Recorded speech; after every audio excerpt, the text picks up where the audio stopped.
So I just started reading the fourth chapter of The Two Towers by JRR Tolkien, called Treebeard. And I came across something that I find so interesting in the Tolkien universe. It's something that shows his deep faith poking out in places in this story, even if he didn't intentionally attempt to put any of this or his religion into this story. In many ways, it still seeped in. And the moment I found this to seep in was the moment they just happened to come across Treebeard in the Fangorn Forest. And there's so much of this story that I think is governed by the idea of fate versus chance and how you read both of those things that I actually think it's really pertinent to what Tolkien was trying to get across. That no matter what faith or what background you come from, you can read chance into this story and you can also read fate into this story. And this confluence of two events that happen, which is essentially the Merry and Pippin meet Treebeard, and everything that happens after in their first meeting, just feels like an amalgamation, a smattering of this idea thrown out there for what Tolkien is trying to communicate. Saying, is this really by fate or is this really by chance? And so before we get into it, I just do want to say too, I'm reading this for the first time and coming up with essays on my first time read through. I don't know much about Tolkien or his beliefs or his worldview, but I'm taking a few guesses based off my analysis of this text. I published over 10 hours of videos on Fellowship of the Ring, so you can go back and check those out on the channel. And now I'm in the Two Towers and just loving it. But I'm doing lots of extra analysis.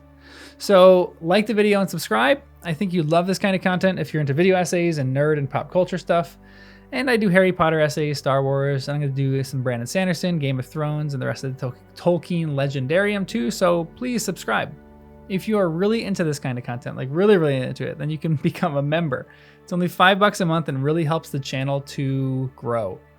You can also donate to a specific video if you really enjoy this content or hate it so much that you just want to throw some bucks my way in pity. But either way, thanks for watching. I really love how many fans know so much about Tolkien because it's really helping me on my first time read. And you guys are great with spoilers too. You don't really give me too many spoilers, which is fantastic. And I just want to say this too. If I've learned anything about Tolkien at this moment, it was just that he did not like allegory, but still had his beliefs inform his writing, like pretty much every author alive out there does. For Tolkien, a deeply Catholic individual, he believed in two things that I think inform the entirety of the text of Lord of the Rings in an interesting way, but also show his worldview behind the scenes. The first is his belief that people are complex and intricate. This isn't the shining beacon of Tolkien's work, I think, as a lot of other authors kind of write more complex and interesting characters. That's not really a critique because I think Tolkien actually balances this really well. But I think there are characters that are more realistic to our world in different fantasy genres and different literature. This might sound like heresy to most of you because a lot of you are just straight up Tolkien nerds and Tolkien fans.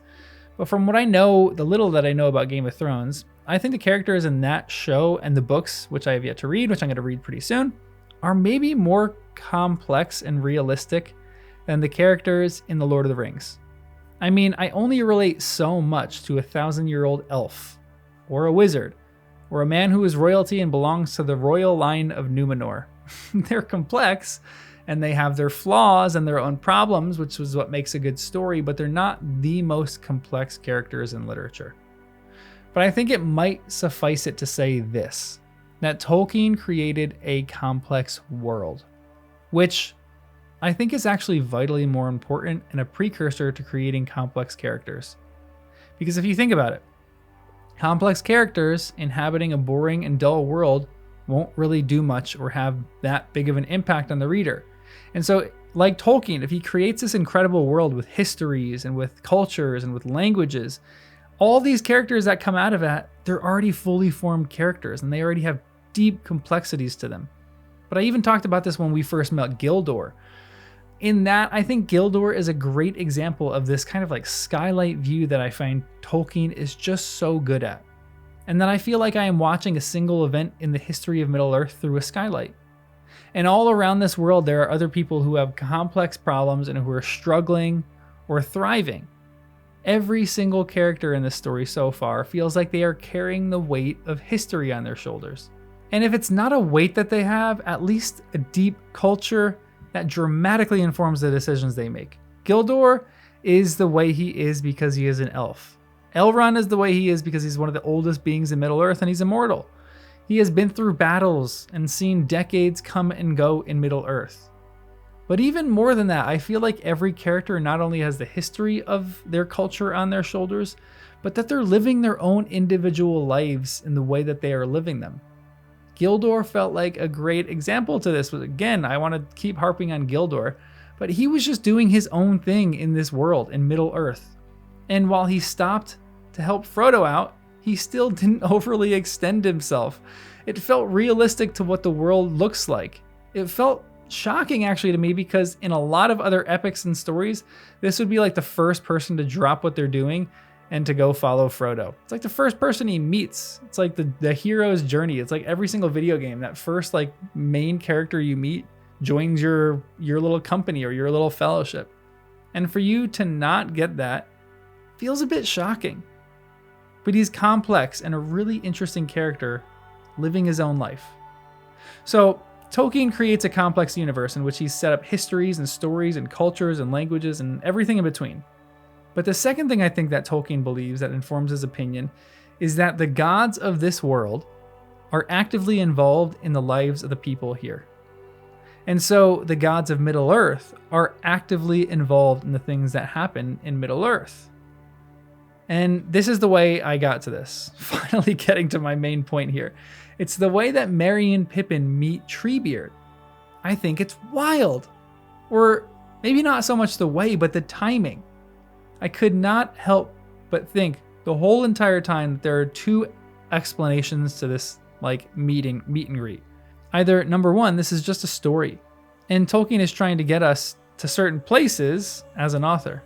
Which obviously is true, you have to move the plot along in the story. But also that Tolkien created such a complex world and that two characters, or three in this case with Merry and Pippin and Treebeard, meeting together in the massive Fangorn forest, just because they saw a little spot of sun that they could warm themselves in felt way too coincidental just to be happenstance. I felt like I could see the gods of Middle-earth behind this work. And I asked this question to a few of my friends who are reading it for the first time. I asked them what they think the role of fate is in this story. Because even before with Pippin, it said an arrow came whistling out of the gloom. It was aimed with skill, or guided by fate, and it pierced his right hand. He dropped the sword and shrieked. There was a quick beat of hooves, and even as Grishnook leaped up and ran, he was ridden down and a spear passed through him. He gave a hideous shivering cry and lay still.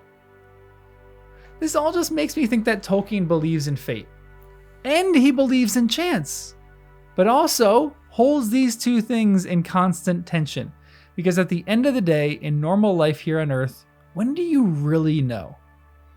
If you are someone who possesses faith in God or are religious in any way, when do you really know if God is telling you to do something or not? And when do you really know when something is guided by fate or if it's just a lucky chance that it happened? And I think a lot of us would answer that question differently, so let me know what you think about that, but I would probably just say that at the end of the day, you can't know for sure. And again, in the comments, let me know. This might be a bit too depressing of an opinion for some, but if you have any sort of faith, in what way would you say that your life is governed by fate versus chance? In what role does God play in every single minute action of your life? I would be so curious to read and to learn what you guys think about that. Because for Merry and Pippin, I think Tolkien is saying that it could be either. But when they meet Treebeard, it truly, to me, felt as if the forest was clearing up for them and for Treebeard to meet exactly where they met at that exact time. To me, this world is too complex for this meeting to just be by chance. Merry and Pippin just start walking around Fangorn. They look for water, for food, but there's a distinct moment in the book when they are deciding what to do. And I read everything in this as the gods of Middle-earth who are guiding every little action that they do. This is what the text says. "Well, we'd better decide on the way now," said Pippin. "The morning must be getting on." Just then they became aware of a yellow light that had appeared, some way further on into the woods. Shafts of sunlight seemed suddenly to have pierced the forest roof. "Hello," said Merry. The sun must have run into a cloud while we've been under these trees, and now she has run out again. Or else she has climbed high enough to look down through some opening. It isn't far. Let's go and investigate. They found it was further than they thought. The ground was rising steeply still, and it was becoming increasingly stony. The lake grew broader as they went on, and soon they saw that there was a rock wall before them, the side of a hill, or the abrupt end of some long route thrust out by the distant mountains. No trees grew on it, and the sun was falling full on its stony face. The twigs of the trees at its foot were stretched out stiff and still, as if reaching out to the warmth. Where all had looked so shabby and gray before, the wood now gleamed with rich browns, and with the smooth black grays of bark like polished leather. The boles of the trees glowed with a soft green like young grass. Early spring or a fleeting vision of it was about them. In the face of the stone wall there was something like a stair, natural perhaps, and made by the weathering and splitting of the rock, for it was rough and uneven.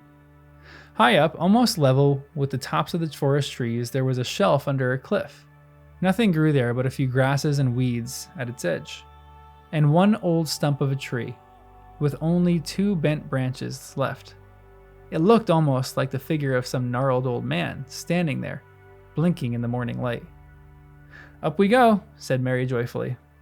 "Now for a breath of air, and a sight of the land." They climbed and scrambled up the rock. If the stair had been made, it was for bigger feet and longer legs than theirs. They were too eager to be surprised at the remarkable way in which the cuts and sores of their captivity had healed and their vigor had returned. They came at length to the edge of the shelf, almost at the feet of the old stump. Then they sprang up and turned round with their backs to the hill, breathing deep and looking out eastward. Then they saw that they had only come some 3 or 4 miles into the forest. The heads of the trees marched down the slopes toward the plain.